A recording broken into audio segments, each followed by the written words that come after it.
예수님을 믿는 영혼들을 그리스도의 집 또는 성전이라고 표현하고 있는데요. 믿음이 자라는 것은 이 집을 짓는 것과 같고 성전을 세우는 것과 같다는 것이죠. 우리가 예수님이 왕으로 다스리고 거하실 이 처소가 되기 위해서 이 영혼들 각자가 성령으로 신령한 집을 세워야 합니다. 그리고 그 영혼들이 믿는 그리스도인들이 성전 건축 재료가 돼가지고 성령 안에서 서로 사랑으로 연결해서 하나님의 나라를 확장시켜 가야 합니다. 베드로전서 2장 4절에서 5절을 보시면 사람에게는 버림받았으나 하나님께는 택하심을 입은 보배로운 산돌이신 예수께 나아가 너희도 산돌같이 신령한 집으로 세워지고 예수 그리스도로 말미암아 하나님이 기쁘게 받으실 신령한 제사를 드릴 거룩한 제사장이 될지니라 하고 말씀하고 있어요. 예수님을 산돌, 모퉁이의 머릿돌, 생명수의 반석, 기초석, 심판의 돌로 비유를 하고 있는데요. 산돌이신 예수님께서 우리의 죄를 위해 십자가에 죽으시고 부활하셔서 중보자가 되셨습니다. 그러므로 우리도 예수님과 함께 십자가에 죽고 예수님과 함께 부활하여 산돌이신 예수님처럼 내가 죽고 거듭나서 그 영혼들을 그리스도께로 인도하는 중보자가 되어야 한다는 것이에요.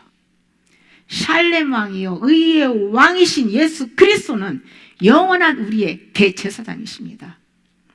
중보자신 예수님이 나를 통해 일하시기 위해서는 내 영혼을 신령한 집으로 세워야 합니다. 어떻게 신령한 집을 세울까요? 성령님께 매일 가르침을 받고 그 말씀을 마음에 기록하고 늘 그 말씀을 생각하며 중심에 그리스도를 주인으로 모시고 사는 거예요. 우리는 날마다 믿음으로 십자가 지고 산 제물로 영적 예배를 드리는 거룩한 제사장이 되어야 합니다. 로마서 12장 1절에도 사도 바울은 증언합니다. 그러므로 형제들아 내가 하나님의 모든 자비하심으로 너희를 권하노니 너희 몸을 하나님이 기뻐하시는 거룩한 산 제물로 드리라. 이는 너희가 드릴 영적 예배니라. 그 증언하고 있어요. 우리의 전인격을 거룩한 산 제물로 드리는 것이 영적 예배라는 거예요. 영적 예배가 무엇일까요? 주님께서 내 말은 영이요 생명이라고 했어요. 영적 예배는요, 예수님께 예수님의 살과 같은 말씀을 성령님께 예수님의 영으로 오신 성령님께 예수님의 그 말씀은 곧 살인데 그것을 받아먹고 그 마음에 새기고요. 그리고 그 예수님의 그 피로 딸마다 죄사함을 받아가면서 그리스도의 새 마음과 인격으로 사는 거예요.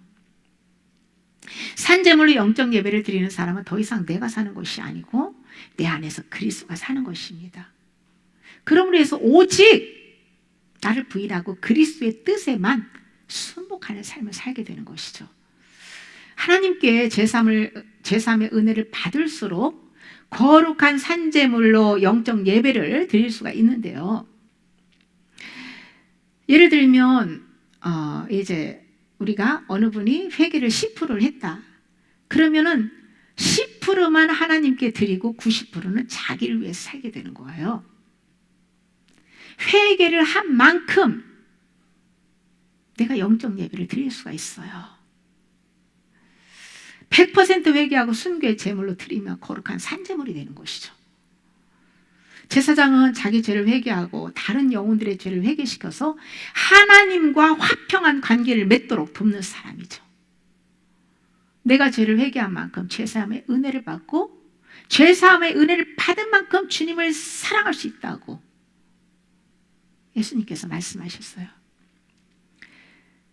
그런 사람들에게 성령께서 지속적인 그 속죄 은혜를 공급해서 거룩한 제사장으로 삼으시고 그 삶을 영적 예배로 받으십니다.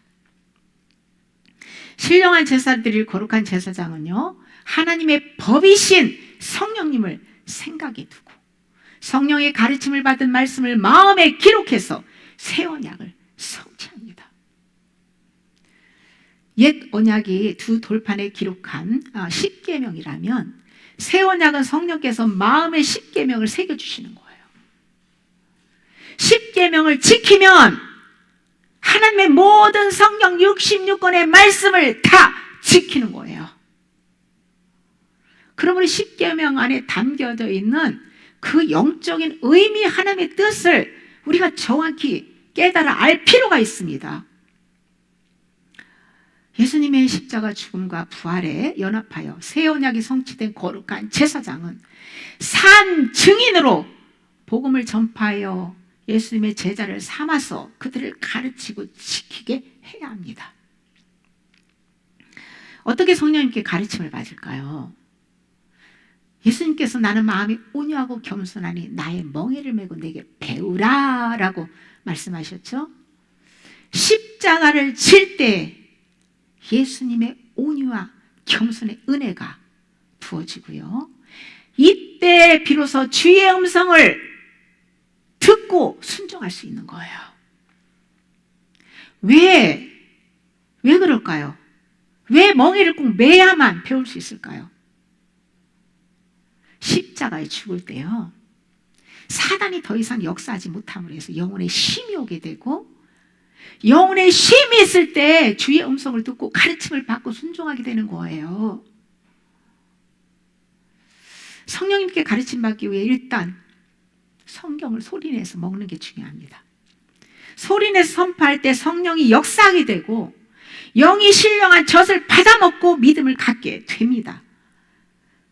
그 다음부터 주님의 빛을 받고 모든 죄들을 회개하면서 타락하고 부패한 생각과 감정과 의지들을 십자가 앞에 내려놓게 되지요. 성령님께 가르침을 받기 위한 전제 조건이 예수님의 멍에를 매듯이 내가 십자가에 죽어지는 것이에요. 악한 생각, 감정, 분노, 음란, 탐욕, 거짓, 질투, 태만, 교만, 세상 사랑하는 모든 것들 다 십자가에 죽여야 하는 거예요.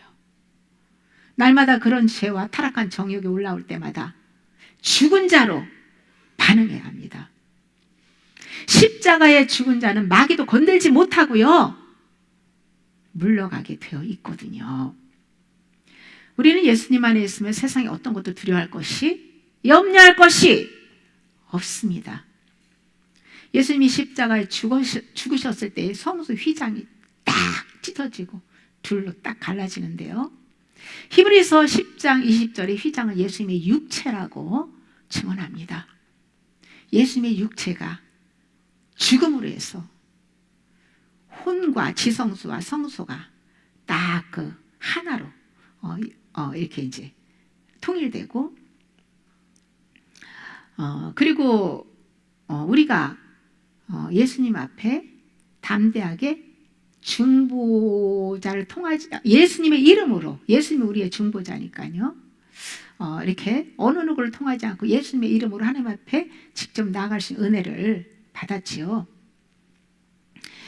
그리고 또 이것을 우리에게 반영할 때에 지성소에 계신 성령님과 함께 동역하는 영이 혼과 연합되는 길은 타락한 육신이 십자가에 죽는 거라는 것을 또 교훈해주고 있어요.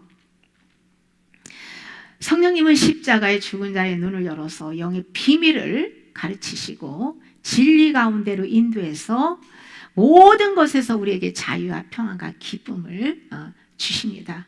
성령님은 성령 하나님께 성령 하나님을 통해서 우리가 이제 하나님 앞에 예배를 드려야 되는데요, 요한복음 4장 24절에 하나님은 영이시니 예배하는 자가 영과 진리로 예배할지니라고 이렇게 말씀하고 있어요. 하나님은 영이시기 때문에 살아있는 영으로만 교제할 수 있다는 거예요.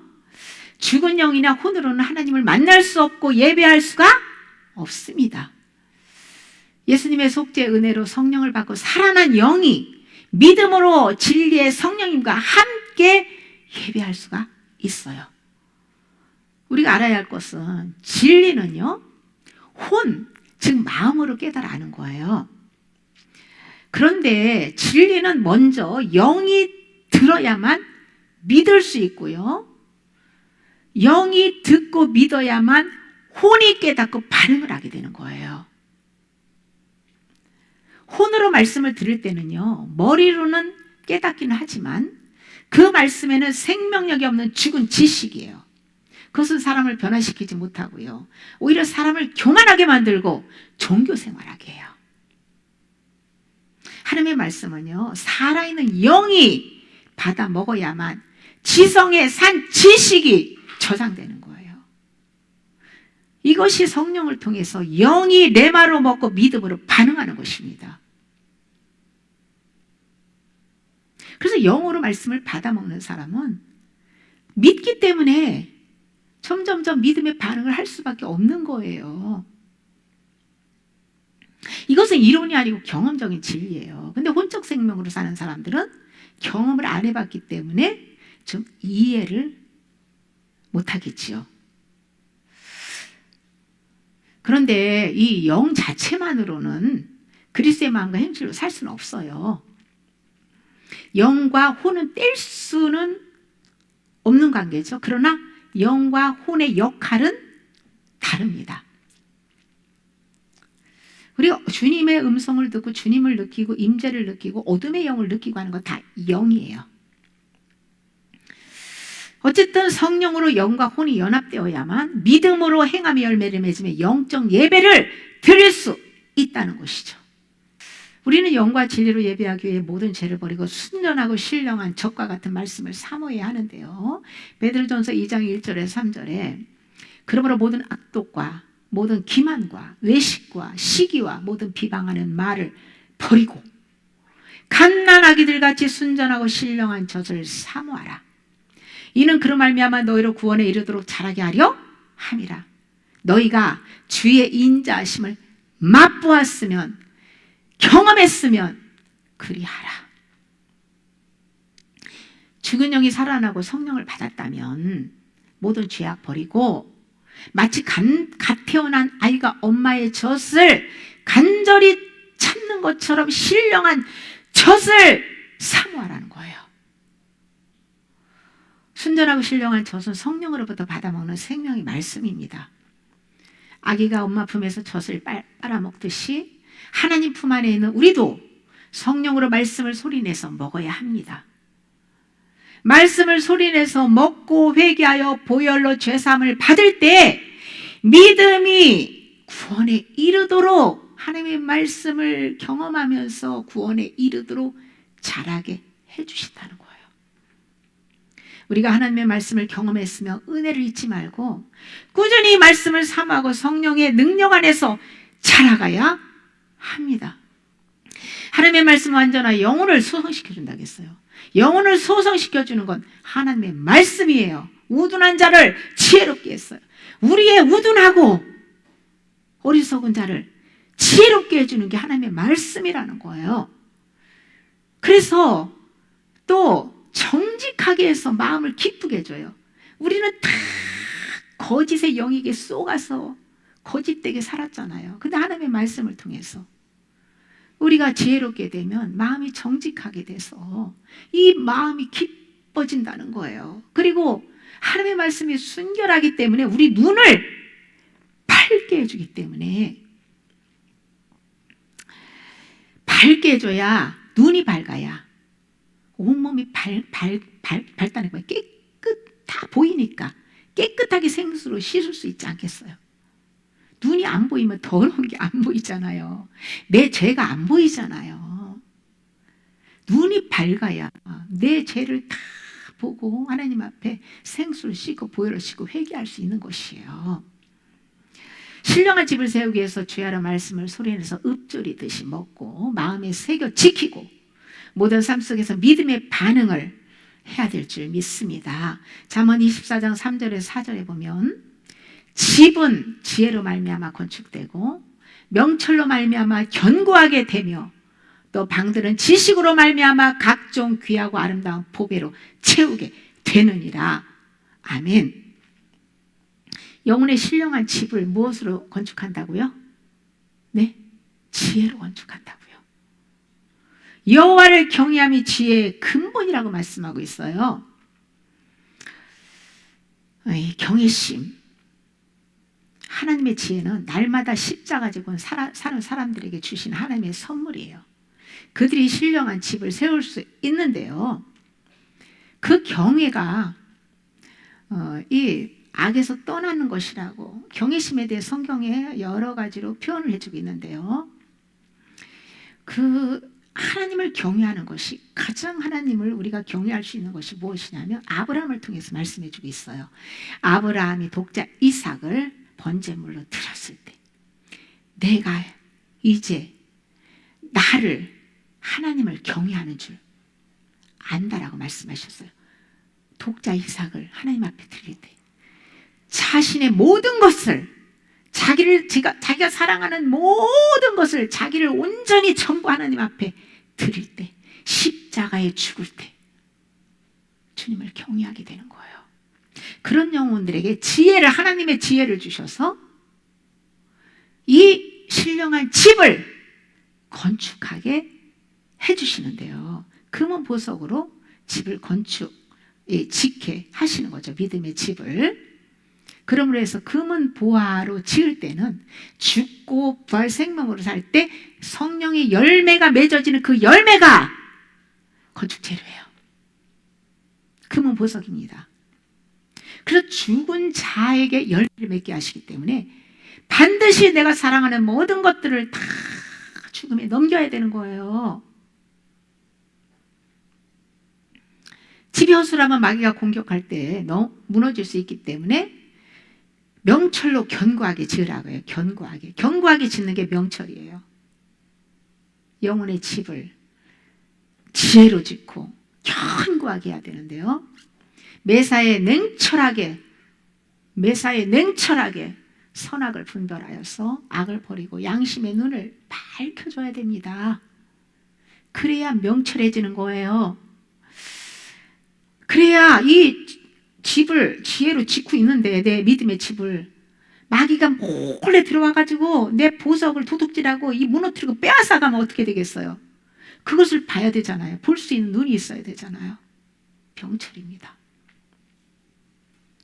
다윗은 말씀을 사모하여 종일 읊조림으로 병철하게 되었다라고 고백했어요. 말씀을 종일 읊조리고 마음에 새길 때 명철하게 된다는 거예요.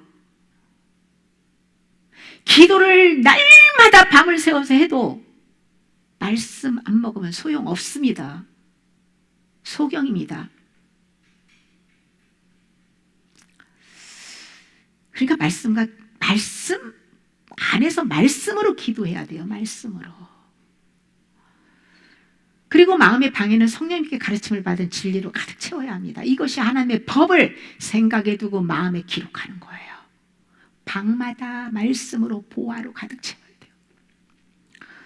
그러면 옛사람을 살았던 모든 것은 예수님과 함께 십자가에 죽게 되고 예수님과 함께 거듭 태어나서 새 생명으로 살게 된다는 것이죠. 이것이 가장 큰 복입니다.